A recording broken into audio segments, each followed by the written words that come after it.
To another Green Builder Media webinar. On this very special observation of data innovation, we gather here to hear about hot, off-the-press data that offers insights into each generation's preferences and priorities, as well as their home and lifestyle choices. Yes, this webinar will help building professionals and manufacturers alike understand how to effectively communicate with different age groups and audience segments. But who can share such wisdom with us? Why, that would be Sarah Gutterman, co-founder and CEO of Green Media. She is a former venture capitalist and graduated cum laude from Dartmouth College and holds an MBA in entrepreneurship and finance from the University of Colorado.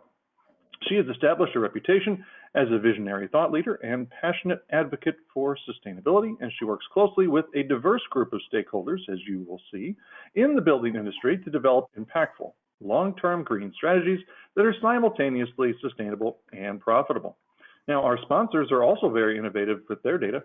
One such innovator is PowerShift by NV Energy, which is a program that helps residential and business customers conserve energy and save money on their power bills. PowerShift is a one-stop resource to find energy-efficient products and services. For more information, please visit their website, nvenergy.com/PowerShift.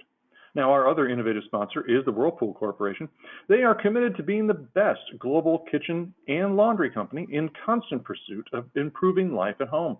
In an increasingly digital world, the company is driving purposeful innovation to meet the evolving needs of consumers through its iconic brand portfolio, including names you probably recognize like Whirlpool, KitchenAid, Maytag, Console, Brastemp, Amana, Baunacht, GenAir, Indesit, and InSinkErator. Now, you can submit questions for Sarah. Simply use that questions box. It's over in the GoToWebinar control panel. I'm going to review those questions and pose those to her during the Q&A time that we've set aside after her presentation. Sarah, it's been a while. How you been?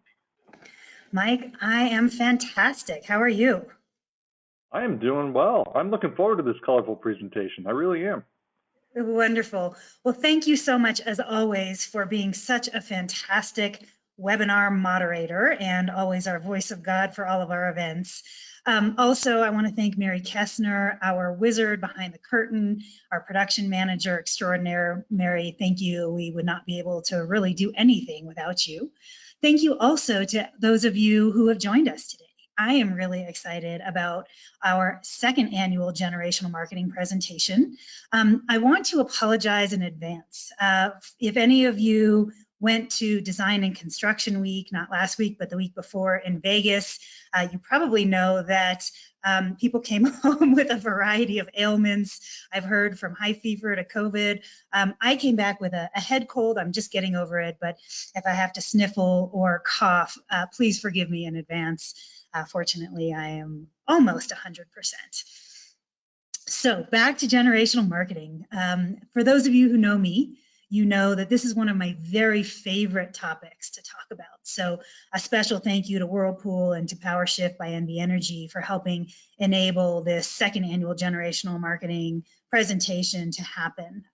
As Mike said, our annual now generational marketing program collects data throughout the course of the year through Cognition Smart Data, which is Green Builder Media's market intelligence and data services division. So we collect data from our audience, which is comprised of over 200,000 of the most progressive building professionals across the US and up into Canada, and millions of early adopter and first mover consumers, the majority of whom now are Millennial and Gen Z homeowners and aspiring homeowners.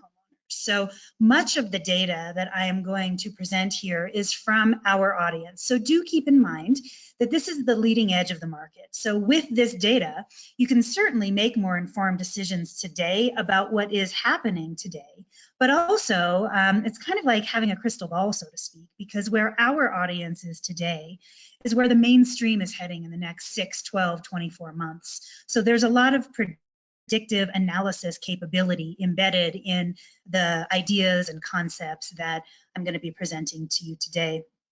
Also with Cognition Smart Data, we are able to use an AI-based platform, technology platform that uses Watson's logic to track trends on the web and social media. It's not social listening. It's far, far, far more intelligent than that. But we track trends in topic areas like decarbonization, net zero, healthy home, connected living, solar plus storage. And we gather those insights. We combine them with our audience data to create these insights and then compile them into reports like this one today. Now, for those of you who saw my generational marketing presentation last year, you will notice that a few of the early context slides are very similar, a little bit updated, but it's important to first walk through the different generations so that we can understand their similarities and their differences and the unique opportunities associated with them with respect to building and the housing sector.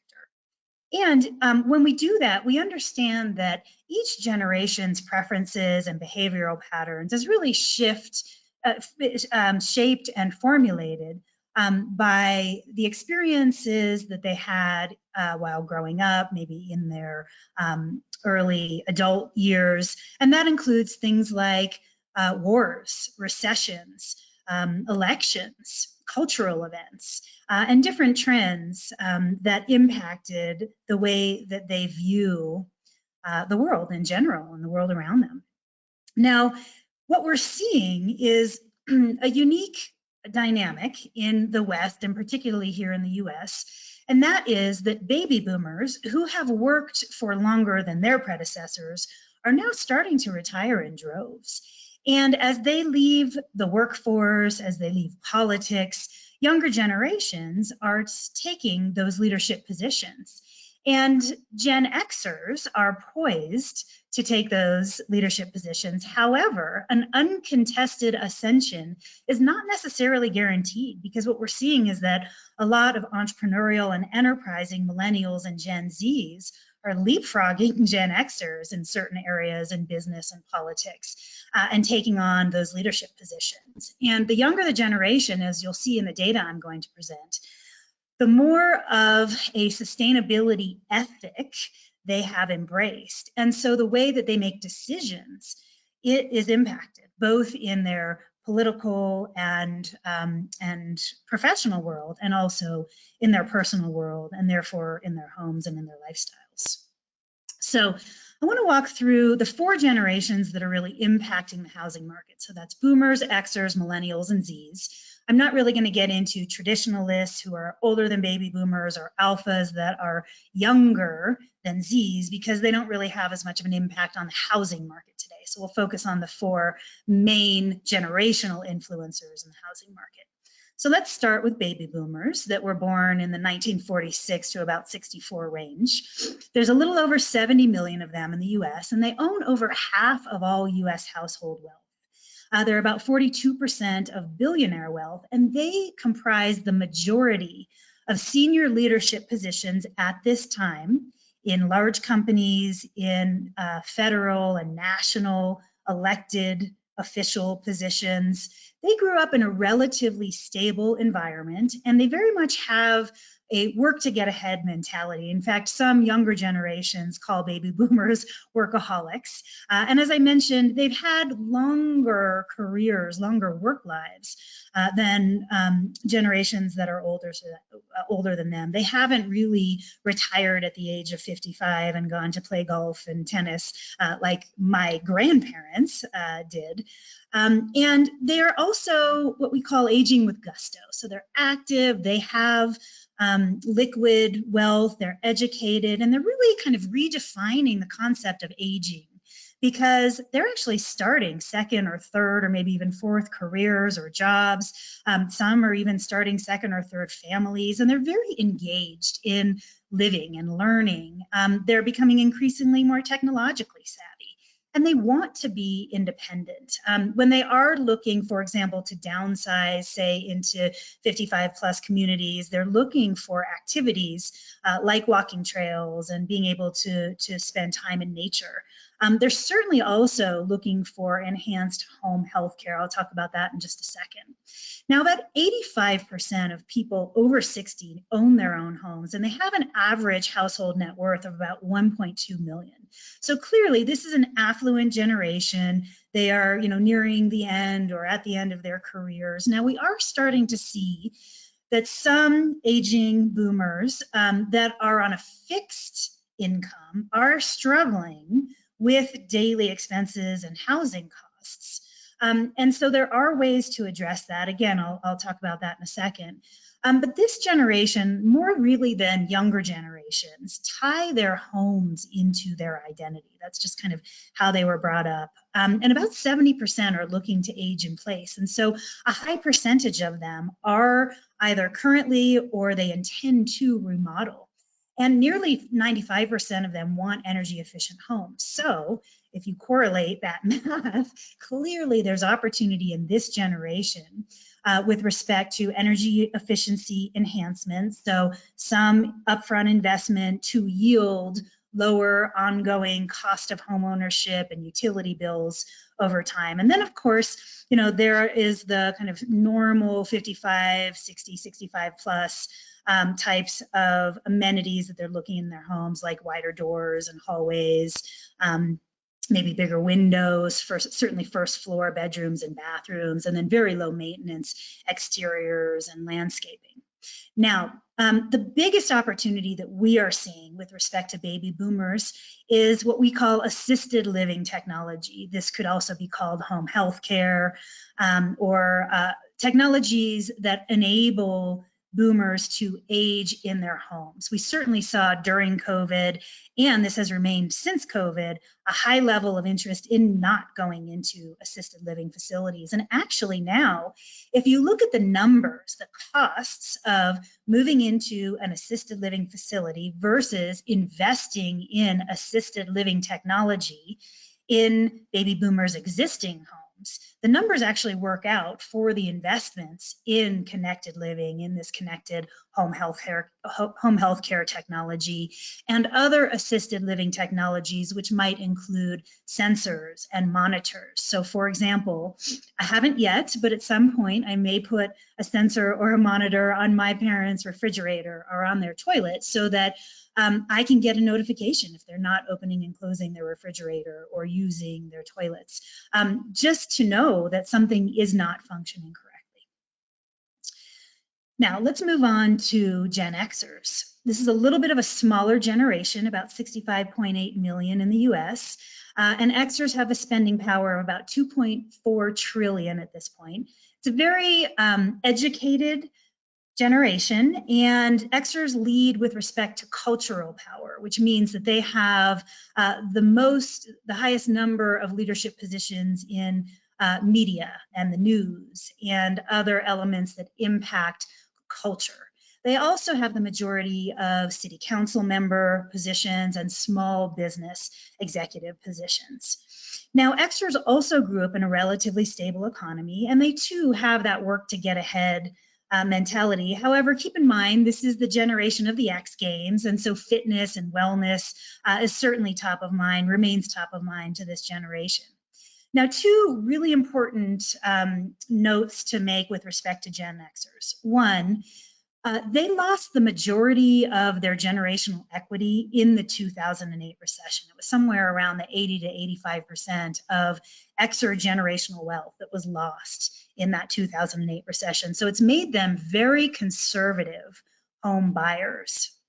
The second thing of note is that Xers right now are what's called the sandwich generation. So many of them are taking care of parents and children, and in some cases, grandchildren as well. So they have a lot of responsibility with respect to various different generations in their families. So how that translates into their housing choices is that they are looking for spaces where they can entertain and gather various different generations, their friends, their family. Now, keep in mind, Xers are at the peak of their careers, and so they're kind of winning the housing market, so to speak, right now, with respect to home prices versus their income levels. So they are able to invest in upgrades. They're looking for flexible homes that can accommodate those, kind of multiple generations that they're taking care of, but also different phases of their lives. They're looking at buying their forever homes now if they're not already in them, or enhancing the homes that they're already in so that they too can age in place. Now, as I mentioned, they are very focused on function and fitness, so home gyms are important to this generation, as well as home offices. A lot of Xers do want to work from home. And they also very much want those seamless indoor-outdoor spaces with, again, those gathering areas where they can bring together their family and their friends. Switching over to millennials, again, one of the largest generations, 72.1 million in the US.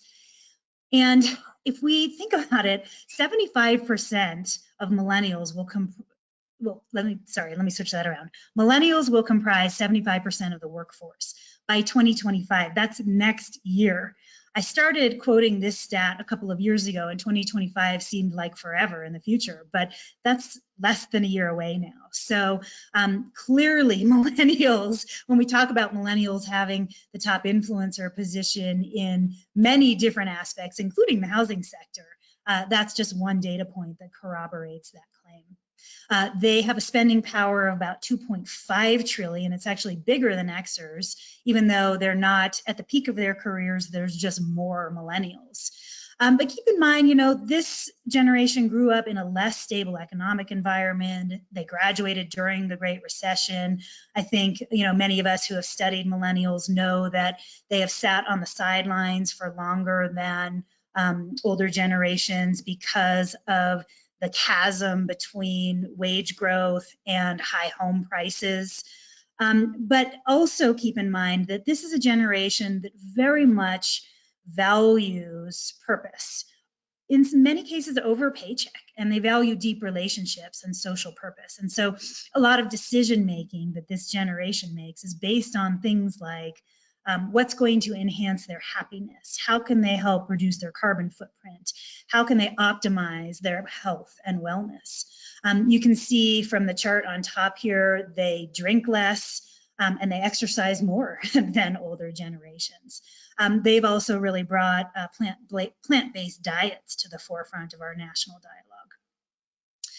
They believe that the failure to mitigate and adapt to climate change is the #1 top global risk of highest concern.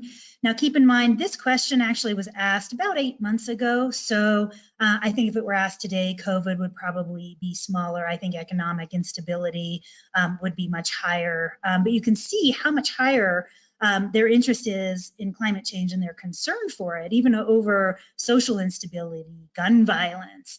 I wish the water crisis was higher on this list, just because I think water is our crisis of the moment that we have not yet solved for. But you can see again here what their priorities are. So going back though to their economic realities and professional perspective, again, millennials have been dealing with kind of the dynamics of paying off student debt and rising costs of living with household formation and really needing to buy homes for starting or growing families.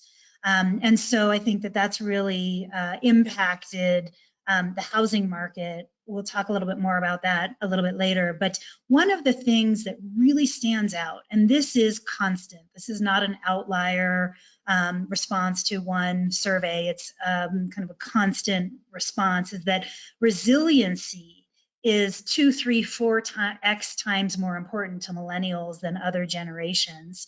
And it's largely because they personally feel the impacts of climate change, particularly in the form of climate events, hurricanes, tornadoes, extreme temperatures. And they are reporting that they absolutely are experiencing negative impacts from climate-based events. Now, with respect to housing, in terms of what millennials want, I like to say that they want the sustainability unicorn. They want compact homes that are easy to clean and heat and cool and maintain. They want healthy, connected, resilient, solar plus storage powered homes. Connected living is just kind of a baseline. They want homes that have indoor-outdoor spaces with outdoor living areas where they can grow their own food. Again, it's really kind of, they want it all. What they are willing to sacrifice, we're finding, is square footage. So they definitely don't even want McMansions. And then some of the traditional upgrades that older generations used to prioritize and spend money on. I think, you know, the kind of the cliche there are the granite countertops and the jacuzzis. That's not even on the radar of millennials these days. They want a pleasant living experience. They want enhanced comfort, but they also understand that investing in higher efficiency and more sustainable products will actually increase their total value of home ownership and decrease their cost of home ownership over time. So I mentioned earlier that, you know, we like to claim that millennials have seized the top influencer position in the housing market. And this is another data point to corroborate that. So I only have data through 2002 at this point, but you can see the blue line are millennials. This is home purchase applications. Millennials represented 54% of home purchase applications in 2022, whereas the red line is Gen Xers, that's going down. Boomers are that yellow line. What's really important to note, though, is that little orange line, that's Gen Zs. They're just hitting the market. They're just hitting the housing scene. But you can imagine that those numbers are going to grow like a hockey stick over the next couple of years. The other thing we've seen in, well, we'll say last year into this year is an increase in boomers as buyers. And we've seen reports from, for example, the National Association of Realtors, who have said that there was a period of time when boomers actually eclipsed millennials in terms of volume of home purchases. I really think that's really more of a blip as opposed to a long-term trend. You can see the numbers here. Boomers are trending down, whereas millennials are trending up.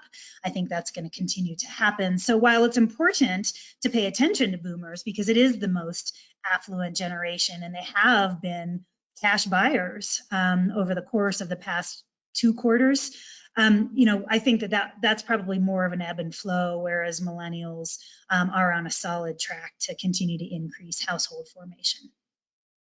Now, let's talk about Gen Zs. Again, a little bit of a smaller generation than millennials and even boomers, so at about 68.6 million individuals, so a little bit bigger than Xers. Their spending power right now is about 360 billion. So compare that to 2.4, 2.3 trillion for millennials and Xers respectively. But that number, again, just like their housing purchases, is going to increase like a hockey stick over the next handful of years. Now, their childhood was marked by 2 crippling recessions and a global pandemic, and that has really led this generation to be very debt averse and budget conscious. They're considered to be discerning and sensible with respect to their spending patterns, and they've really kind of turned on its head things like brand loyalty, historical brand loyalty. They don't want to wear fashionable or recognizable brands. They don't really want to buy into the, oh, well, so-and-so, you know, wears Prada or, you know, buys this brand or that brand. In fact, they're kind of the anti-brand generation.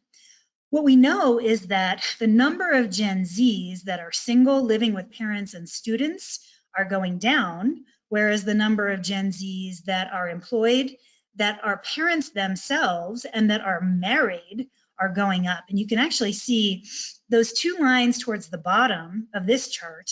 The number, the gray line is actually the number of Gen Zs that are parents. That's actually higher than the number of Gen Zs that are married. That's that bottom line there. So they're both going up, but the number of parents is higher than the ones that's married. So that's also a different dynamic than older generations. That was really a taboo for boomers and even a little bit for Xers, although certainly less so. Now, Zs are the most diverse generation in American history. The chart on the bottom right is not a cognition chart. This is from Pew.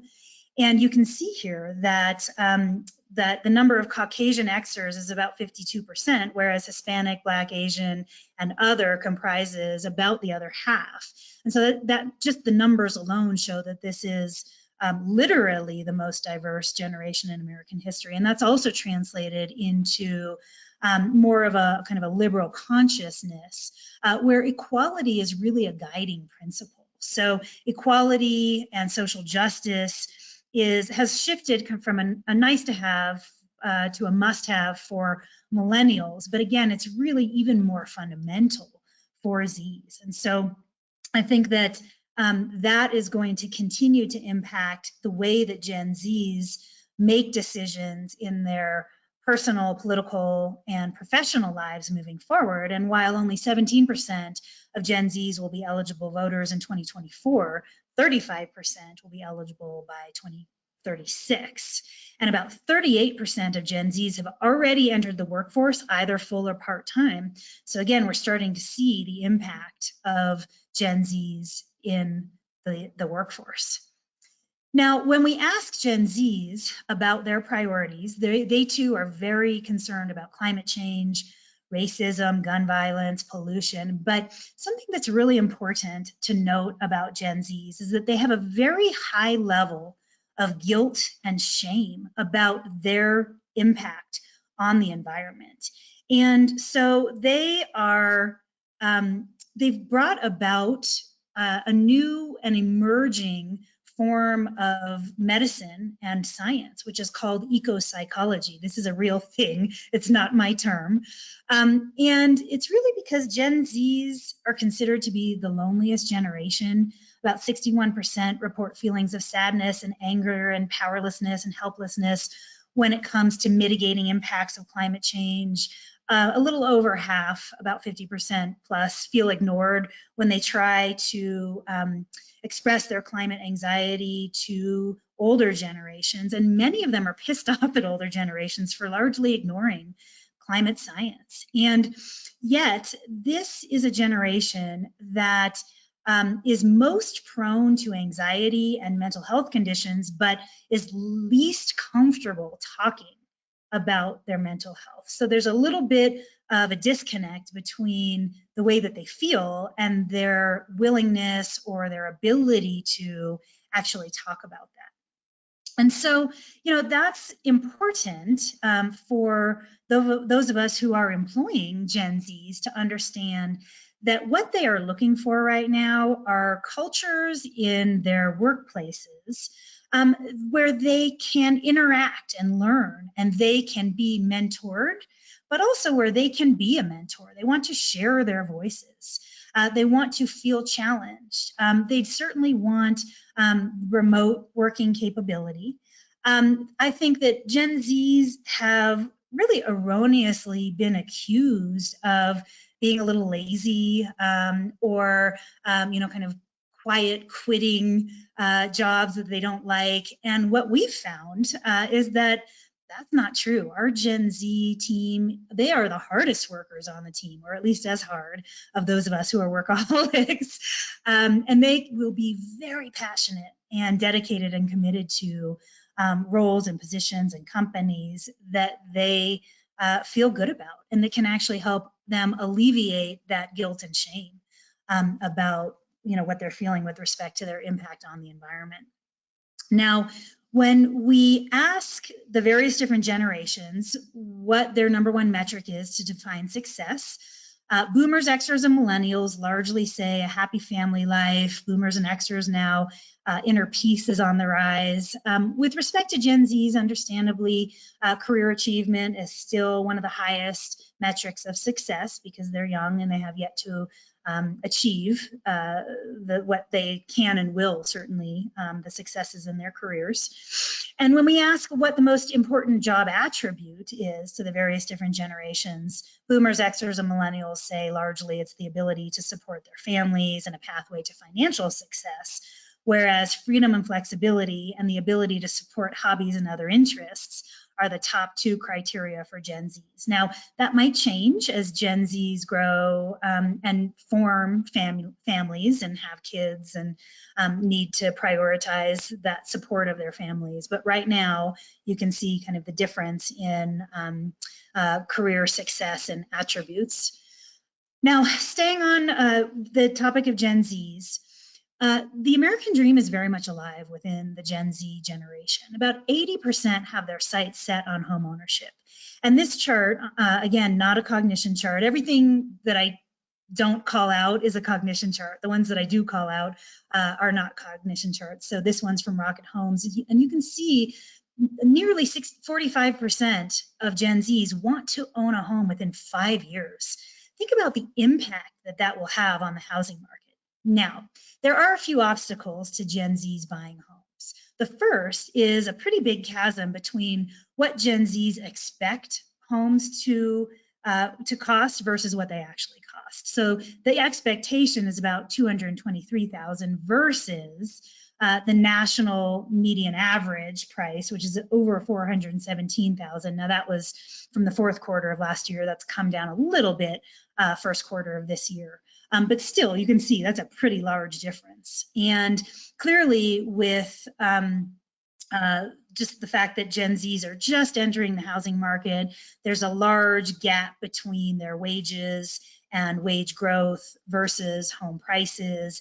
They too have student loans and credit card debts. And so Gen Zs are now being forced to purchase homes in secondary and tertiary markets, not in the highest priced primary markets, which makes sense because they can just first buy homes, but then certainly, get more for their buck in those secondary and tertiary markets. Gen Zs too want the sustainability unicorn with respect to their homes.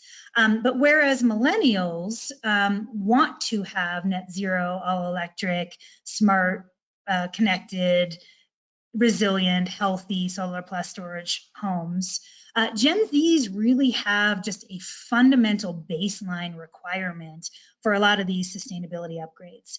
Now, keep in mind, they are absolutely struggling with the cost and the cost of homes, the cost of just daily expenses, again, because of where they are in their careers. So there is this dynamic within Gen Zs that they want the most sustainable home possible, but they can't necessarily afford high-end bells and whistles. And so what that does is it puts the onus on building professionals, those of us who are designing and building homes, to really rethink the way that we are offering homes to these younger generations with the benefits and amenities that they're looking for, but at a price point that they can afford. And so as we work with our builder and developer and even our manufacturer partners, we're really trying to help them plan for this Gen Z generation and the flood of Gen Zs that's going to be coming into the housing market over the next handful of years. So we talk with them about, okay, what are the trade-offs that you can offer? Where you provide more energy efficiency and electrification, energy efficiency upgrades and electrification and healthy home and connected living upgrades, and maybe scale back on other things in order, again, to kind of meet that magic unicorn desire. So let's shift gears and talk about economic realities for the various generations. This is a recent kind of hot off the press cognition survey where we ask the different generations about their home ownership. And you can see that boomers, Xers, and millennials in that order are the largest single family homeowners. And not surprisingly, Gen Zs are, they report that they are renting homes and condos and apartments. All of the generations are struggling with inflation and high interest rates, which have caused them to curb spending in areas like dining out and travel, entertainment. I think that Xers actually are reporting the largest problems and the biggest struggle just dealing with daily expenses. And that is because, again, they are that sandwich generation. They're taking care of multiple generations. Whereas Gen Zs might not have those same kind of spending requirements. They're not taking care of parents, grandparents, children, grandchildren. So they're cutting back more in areas like travel and entertainment. And we're seeing that on average, each of the generations are telling us that they've cut back 10 to 20%, 11 to 20% on these various different household expenses. And again, we see here Gen Xers are having problems just affording daily expenses, baby boomers as well, certainly home renovations across the board. And then not surprisingly, the younger generations are struggling with childcare, college loans, et cetera. And again, because Gen Xers lost a lot of that equity in the 2008 recession, they are the most conservative home buyer right now. And they are also the generation that thinks the economy is getting worse, whereas Gen Zs actually think it's getting better. So a little bit more optimism in the younger generations than the older generations. We see that Gen Zs and also Millennials are planning to wait and see what interest rates and the economy does for the next few months before they purchase homes or before they really engage in or resume home buying efforts and initiatives. Whereas boomers and Xers tell us that they either own a home and they're happy with it as is, or they own a home and they're looking to remodel it. Now let's talk about how each generation, and the younger generations in particular, influence corporations and businesses. So keep in mind that Millennials and Gen Zs, these younger generations feel very strongly that companies should take a stand on environmental issues. 93% believe that. 87% are worried about climate change and the environment. 78% prefer purchasing products from sustainable brands. And this one really gets me. 56% of Millennials and Gen Zs, and again, these are our early adopter and first mover audience members, think that humanity is doomed because of climate change. That's not 6% or 16%, that's 56%. That's just a shockingly high number to me.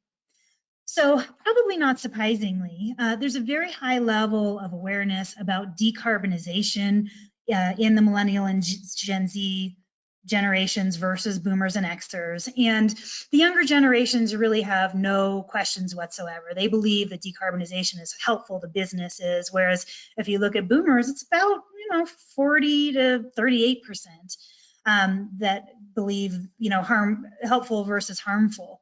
In terms of decarbonization strategies with respect to business.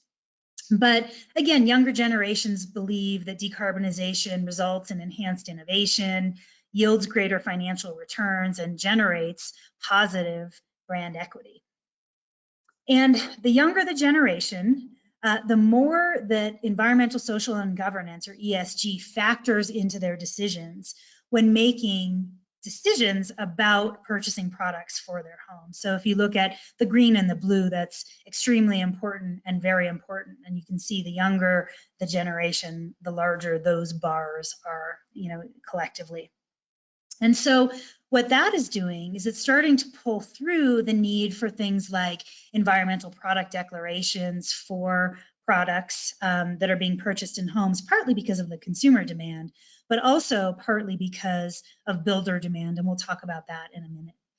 You can see younger generations want manufacturers to take a stand on environmental issues as well as social issues.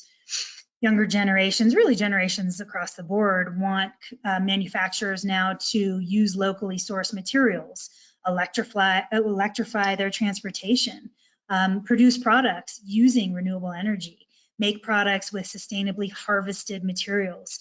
Keep in mind, these were not necessarily priorities, 5 years ago, certainly not 10 years ago. So all of these have gone from, zero to something in the last, 3 to 5 years. But here's the rub. We are at an historically low level of consumer trust. 78% of our readers believe that it's extremely important or very important for companies to have transparent and ethical business practices. You can see here about 70% of millennials think that companies greenwash very often.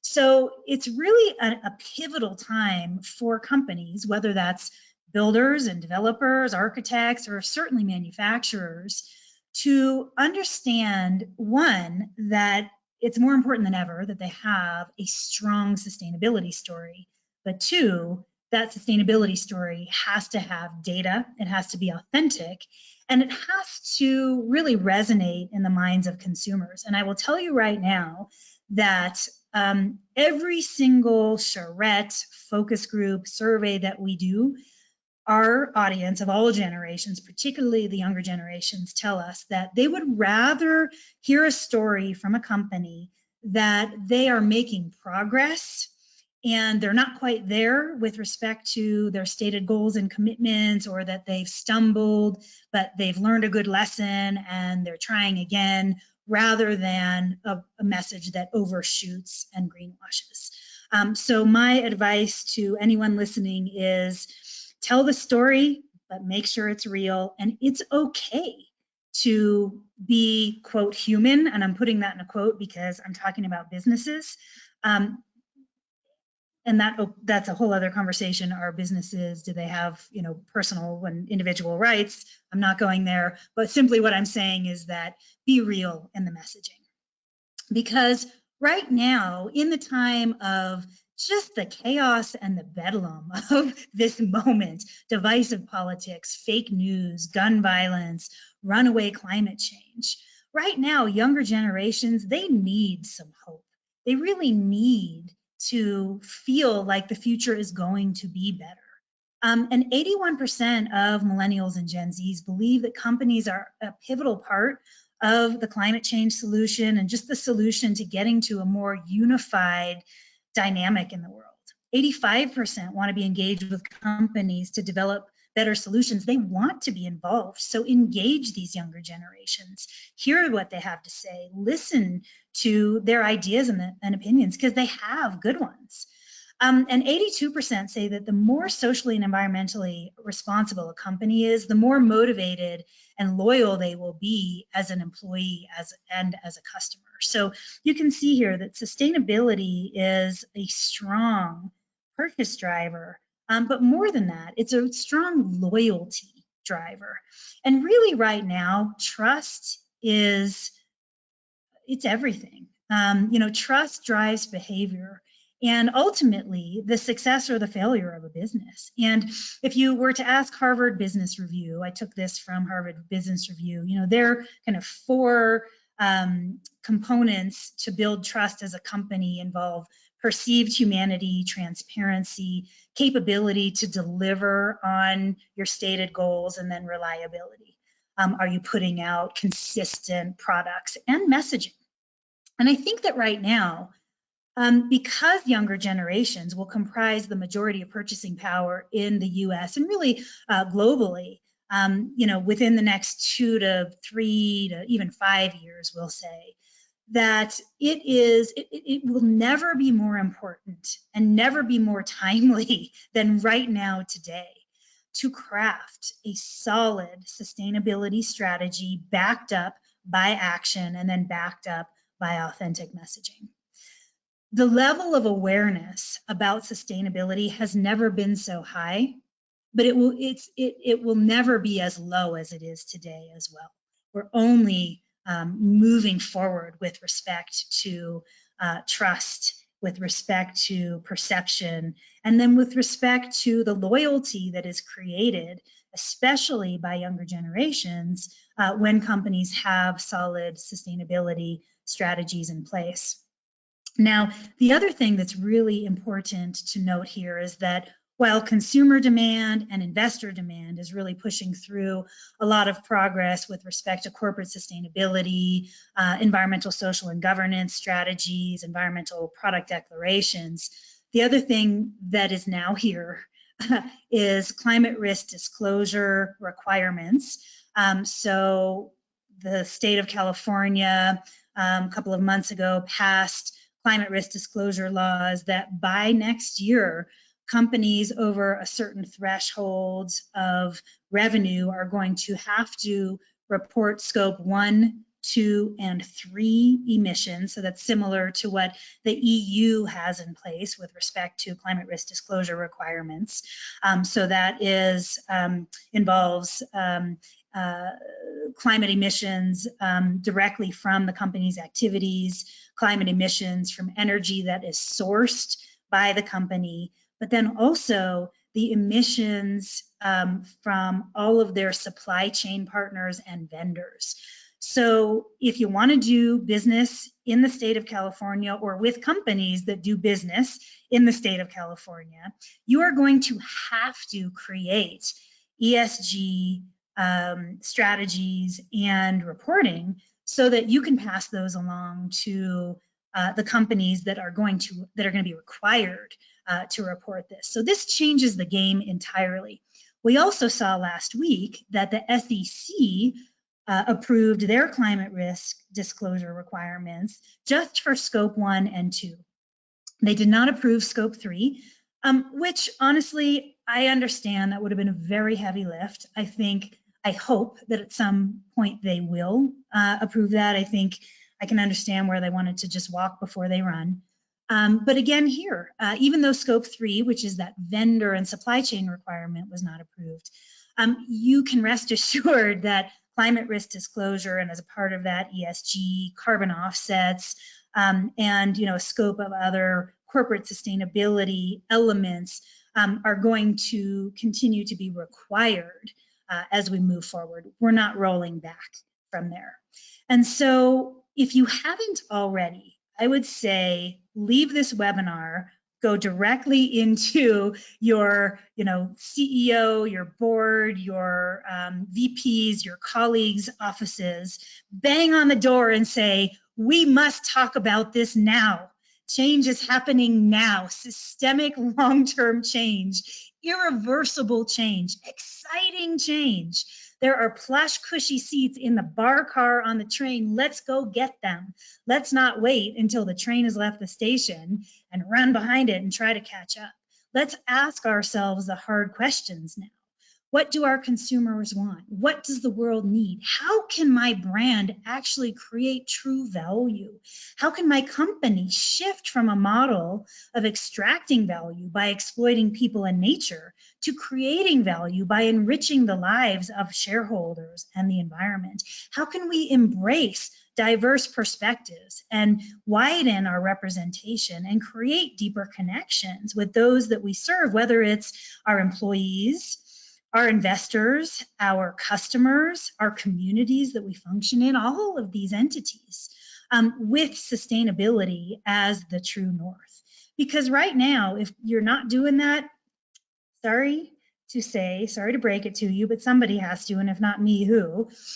You're already behind the 8 ball. Because right now, it is so important that companies lead from the front, that companies are transparent and honest, not just in their messaging, but internally about what their role is with respect to these urgent environmental and climate and social challenges that we have, and how your brand is perceived today, how it will be perceived with respect to sustainability, with respect to how you deploy your human and financial capital to uplift and support and collaborate with causes and communities. Now, enough preaching, forgive me. I'll get off my soapbox and get back to data. Let's talk about climate priorities, because what we're seeing is that as younger generations emerge, as the market transforms, certain purchase drivers, as I mentioned earlier, they're hitting the scene that never hit the scene before, right? So when we talked about product purchase drivers 5-8 years ago, it was quality, it was performance, it was warranty, it was cost. But now it's circularity, it's life cycle assessment and environmental product declarations. It's decarbonization and sequestration. These are brand new words and terms over the last handful of years that are rising quickly with respect to priorities, product priorities, and even kind of home and community purchase drivers and priorities within the leading edge of the market. I would not say that they're mainstream yet. I don't want to, overpromise on that front. But what we are seeing is that our audience, they're taking action themselves. They are increasing the energy efficiency of their home, turning their homes all electric, installing solar, driving electric vehicles, eating less meat, eating organic, traveling less, purchasing carbon offsets, and growing their own food in order to decarbonize their lifestyle. These are things that they are telling us that they're doing in order to meet the challenges of the moment. The other important thing that we're seeing is that across the board, we see a higher willingness than ever to invest in decarbonized solutions for homes, vehicles, consumer products, flights, packaging. Interestingly, boomers and Xers say that they'll spend a lot more for decarbonized packaging than millennials. But again, the willingness to invest a handful of years ago was, close to zero. Now we're seeing it, in much, much higher levels, and these numbers are continuing to grow. We also see that our audience believes that their food supply and their water supply will be most impacted. And actually, it's the reverse. It's water and then food. And then followed by personal safety and security, and energy supply will be most impacted by climate change. And so we're watching solutions that will enhance water availability and quality within the built environment. And then certainly, we're seeing a big increase in homeowners' interest in growing their own foods in gardens and even in pots on decks. We see that across the board, each generation believes that their area is grappling with water quality issues, water shortages and availability issues, or both. And then again, we're starting to see climate action priorities like restoring ecosystems and habitats to protect wildlife, funding climate beneficial farms that act as carbon sinks, removing PFAS from soil, air, and water, and harvesting and recycling ocean plastic as purchase priorities. So all of a sudden, we're starting to see this translation of values into decision making. And then certainly other product priorities, non-toxic, made with sustainably harvested materials, made with recycled materials and renewable energy. All of these things, again, are increasing in desirability. Now, let's translate this all into how this impacts the housing market. So we know conventional thinking is that bigger is better, and that all home buyers are looking for lowest upfront costs, and they want these, kind of luxury upgrades. What is actually happening now is that certainly during COVID and since then, there's been a change in the consumer psyche that our homes are sanctuary. It's our most intimate space where we are supposed to feel best. And so we're seeing, and we started seeing this before COVID, but even more now so, an increased interest in a willingness to invest in sustainability upgrades if it will yield a higher ROI by reducing ongoing costs, increasing resale value, and just increasing general experience and comfort. Now, when we ask the various generations what they're more focused on when purchasing a home, it always used to be upfront price and cost per square foot. And honestly, that is certainly still the case for Gen Zs, just given where they are in their careers and their ability to afford homes. But you can see here, boomers and even millennials are at about 50-50. They tell us that long-term value and operating costs is actually more important now than that upfront cost per square foot. And we can see that the younger the generation, the more they are willing to invest in sustainability upgrades like energy efficiency, electrification technologies, healthy home, water innovations, solar plus storage, smart technology, and resiliency products, if those upgrades will lower their ongoing cost of home ownership over time. So there's a connection now in these younger generations, in particular minds, that investment now yields long-term ROI and benefit. And I'd like to show this. This is just what I just showed. I just showed the individual charts for these different elements, but you can see that the dark line on the right in each of these categories are Millennials and Gen Zs. The blue line in the middle are all four generations put together, and then the green line are builders. And so the two younger generations will always, kind of consistently across the board say that they will invest in these sustainability upgrades more so than all consumers when lumped together, and certainly more than what builders think that they will invest. And there's, kind of the biggest chasms in areas like energy efficiency, electrification, healthy home, etc. Now, I mentioned resiliency earlier and how important just the topic in general is to millennials. I kind of want to put it in a little bit of a different context here. So the interest in owning a home is pretty similar across the 4 generations at, let's say, on average 80–81%. But the younger the generation, the more they have considered moving due to climate change, the more they're concerned about climate change impacting the value of their home. And now, the more they are reporting that they're having trouble getting insurance for their home. Look at this difference between 16% of boomers telling us that they have problems getting insurance for their homes because of climate events versus 77% of Gen Zs. Now, I look at this, when I interpret this data, to me it means boomers are in their homes, they have existing homeowner insurance policies that are in place, they've been in place for years.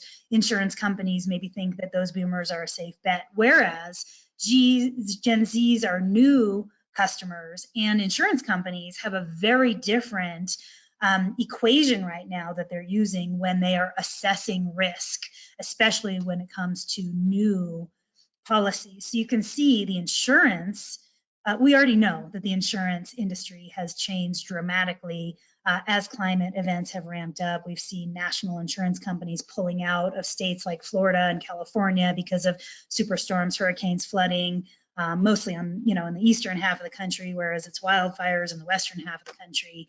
But this is a pretty shocking statistic to me. Now, again, we see that younger generations emphasize sustainability upgrades like net zero carbon, all electric. But these changes aren't necessarily just for consumers. When we ask our builder audience if they have noticed an increase in demand for ESG compliant homes, so homes that are energy efficient or all electric or have some kind of a certification either for the home or products within the home, you can see our builder audience, over 80% of our Millennial and Gen Z builder audience say that there has been an increase in consumer demand. But maybe even more important, but at least as important, is the chart on the bottom right here, where our builders tell us that they are seeing an increase in demand from their lenders when they actually go to get financing for homes with respect to having ESG policies in place.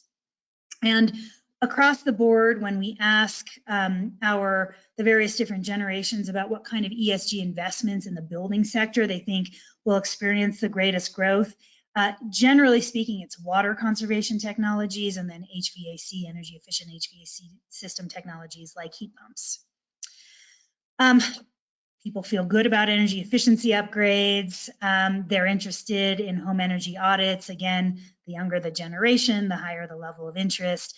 I love to show this chart. Those of you who have seen me speak in the last year have seen this chart. 100% of our Gen Z audience want to live in an all-electric home. 100%. And this is constant. This, again, is not a response to one survey. And it's because Gen Zs, they have no ambiguity about this. They equate all-electric homes with Teslas. It's a high-value product to them. Also, again, across all generations, they want to go solar mostly to reduce their environmental impact and to increase their self-sufficiency, whereas saving money is a little bit lower on the priority list. And then across all generations, they want to use IRA rebates and incentives to fund energy efficiency and electrification technology upgrades.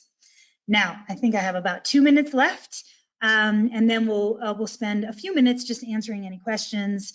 But just bear with me for the last 2 minutes. I'm just going to wrap up with a very brief forecast.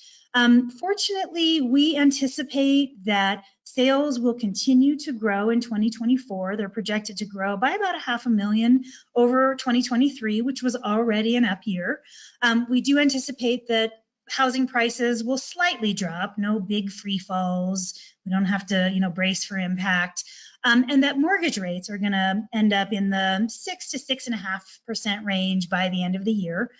We do see that the lock-in effect will persist, meaning people that own homes that got very low interest rates or mortgage rates during the pandemic and after the pandemic will remain in their homes. So that will drive new construction like it has over the last year and a half. But the good news is that when we survey our builder audience, 75% of them are very optimistic about this year and into the future. And 80% of them believe that the Inflation Reduction Act will have a positive impact on their business because it will pull through energy efficiency and electrification technologies. But 85% of our builders report stable finances, and they still have a pretty strong backlog stemming from the pandemic, even though they are grappling still mostly with labor issues and certainly high material prices. Things are just so expensive right now.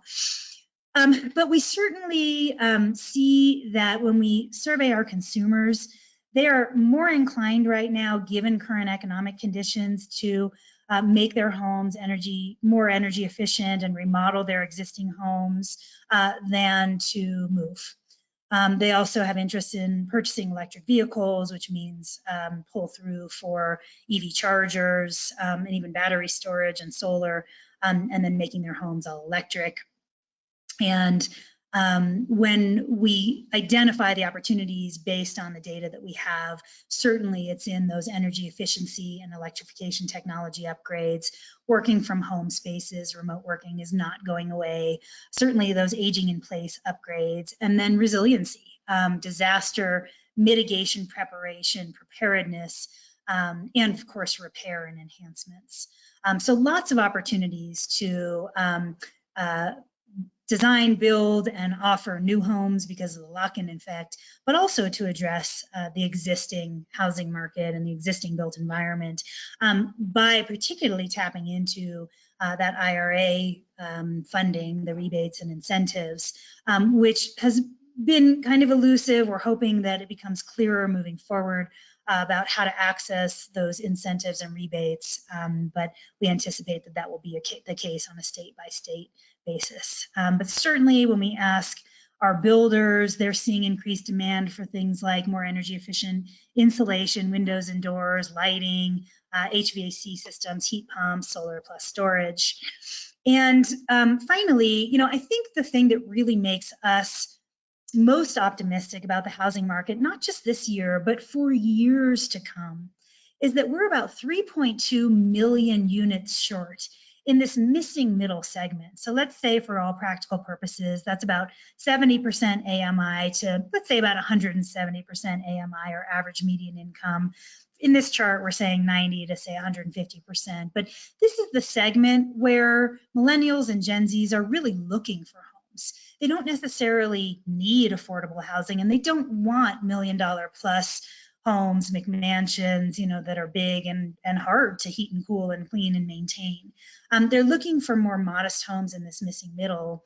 And we are so short with respect to inventory that we do believe that this is going to boost the new housing, the new home market, again, for many years to come. Most of our builders recognize that. Nearly 70% plan to fulfill or are already fulfilling this missing middle housing market in their area.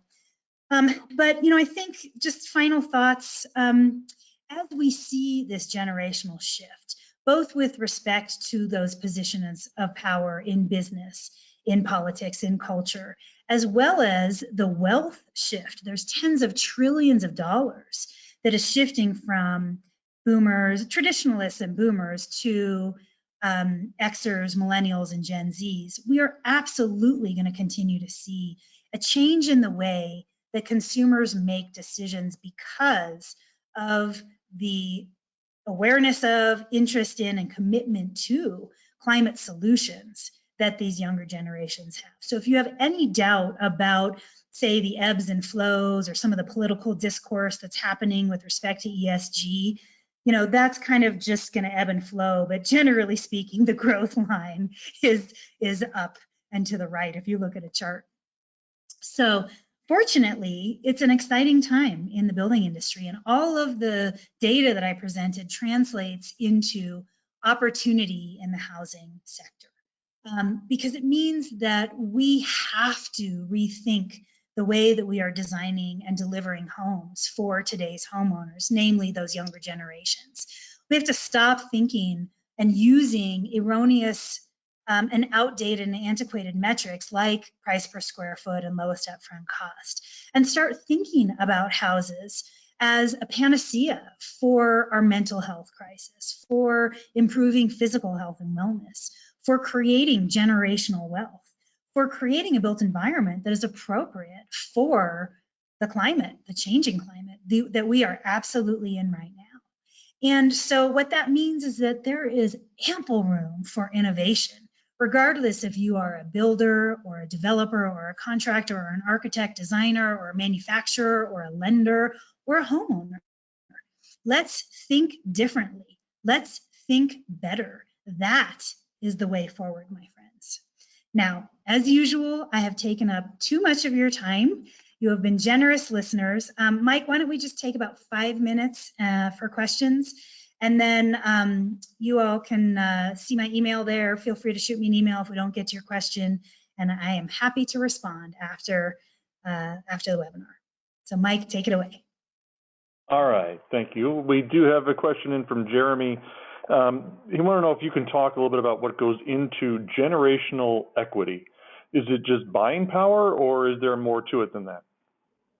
Great question, Jeremy. And hello, Jeremy. I think I know who you are.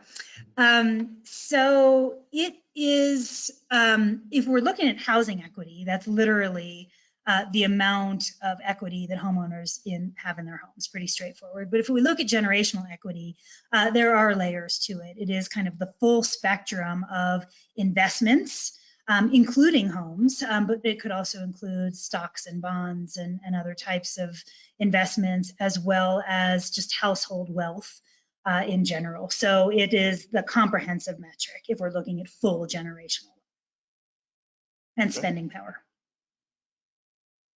And Susan was curious, what do you attribute the knowledge of Gen Zers when their parents don't seem to believe in the same things? So, I wouldn't say that their parents don't necessarily believe in the same things. I think that, boomers were actually the generation that kicked off environmental awareness. Look at hippies, right? Like there's really no there was no movement that was, say, closer to the earth and natural than that movement. And I think that that inclination did translate down into Xers. I think Xers were the first generation to really promote recycling and certain sustainability priorities. And then I think Millennials and Gen Zs then took that mantle and just absolutely, took the ball and ran with it and converted it into a way of being. So I wouldn't necessarily say that, say, Xers and boomers don't believe in sustainability. And I think more and more, especially boomers, believe more in sustainability now than ever because they want to leave a positive legacy for their children and grandchildren. What I would say the difference is that it has now become a guiding principle and a major decision driver for the younger generations in a way that it is not necessarily a decision driver for older generations, if that makes sense. So it's not so much just the belief system; it's really more how it's shifted from a nice to have to a must have. Gotcha. I also think that when I talk with Zs, they are worried, they're mad, they are riled up, they're youthful, right? So they have youthful exuberance about climate action. But they believe that they are the generation that has to step up and act because of the changing climate. And I think that's a fundamental difference too. I don't think that boomers and Xers saw climate change in the same way and to the same extent that millennials and certainly Gen Zs see it today, where we have, daily climate events, that are reported on the news, around the world, whether that's, again, flooding or wildfires or sea level rise. It just wasn't as prevalent. And then certainly with social media making everything so in our face, I think it's just it's a much more visible topic, and therefore it's something that Gen Zs have really taken on to say, look, if we're going to have a better future, we're the ones that are going to have to step up and implement the solutions. All right, we got two more questions for you, Sarah, and then we'll wrap up. Alana wanted to know a little bit about the data set. You talked about the difference in breaking out in age and generational, but there was curiosity about either the size of the samples or other demographic variances, and also just to their locales. Like, is this just a North American audience, or is this a more global audience? Yeah, so the data that I present today is really mostly a US based audience. It is pretty evenly spread throughout the US, and they are large sample sizes, way past statistically valid. We really don't report data unless we have, a minimum of a couple thousand responses, just because we feel like that's statistically valid in our eyes, even though, if you were to ask my statistics professor at business school, he would cite a much smaller statistically valid sample size. But Alana, if you have questions about the specific data sets, as you can imagine, we get very nuanced with respect to cognition smart data, so you can shoot me an email and ask me specific questions. But again, mostly US based, pretty evenly spread across the US, kind of across genders and ages. All right. So last question goes back to Jeremy again. Do you think that the willingness to talk about mental health correlates to where people are in their life as far as age goes?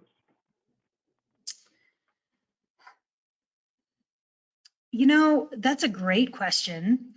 I am not a mental health professional, although my father is a psychiatrist, so I get to talk about these things. You know that, Mike. I get to talk about these things pretty extensively with him. My real answer is maybe. However, I don't think so, because I think that there's a little bit of a shift in our culture and our society. I think when boomers were the age of Zs, it was actually very taboo to talk about mental health. And I think that Zs talk about mental health in general, and they want to talk about it in their workplace. They want access to mental health care. They want mental health days, like being able to take off because they're not feeling in a good mental space. And that didn't really happen. I know, like, even when I was early on in my career, I was in venture capital, and if I would have told my bosses that I wanted a mental health day, they would have been like, yeah, get back to your desk, huh? And that maybe was just because of the industry that I was in, but I think there has been a shift, and I think it has been. I think there's a lot of dynamics. I think that's another whole hour of conversation, and I've got a lot of thoughts. And so, Jeremy, if you want to shoot me an email and schedule another time, we can talk about it. But I do think it's partly cultural. I do think we're in a very different space now, talking about mental health and accepting the fact that certain people are just more sensitive than others. And you know what? You don't always have to just buck it up and get back to work. That maybe, sometimes the best solution is to just take a break and a breath and to walk away and to come back to work or to a situation or a conversation, because you're going to be your better self when you come back after a break. All right, Sarah, well, thank you so much for taking the questions and sharing these wonderful insights into the cognition data with us today. We really do appreciate it. Well, Mike, thank you. It is always a pleasure to be here with our audience and with you and with Mary. Mary, thank you again.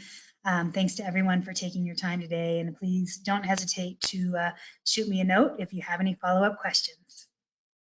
And thank you also to PowerShift by NV Energy and Whirlpool for their generous sponsorships of this webinar. We're going to be right back here again in 2 weeks for another webinar. We're going to be joined by representatives from Ream and also Pearl as we discuss how to unlock your home's value using high-performance systems and home certification.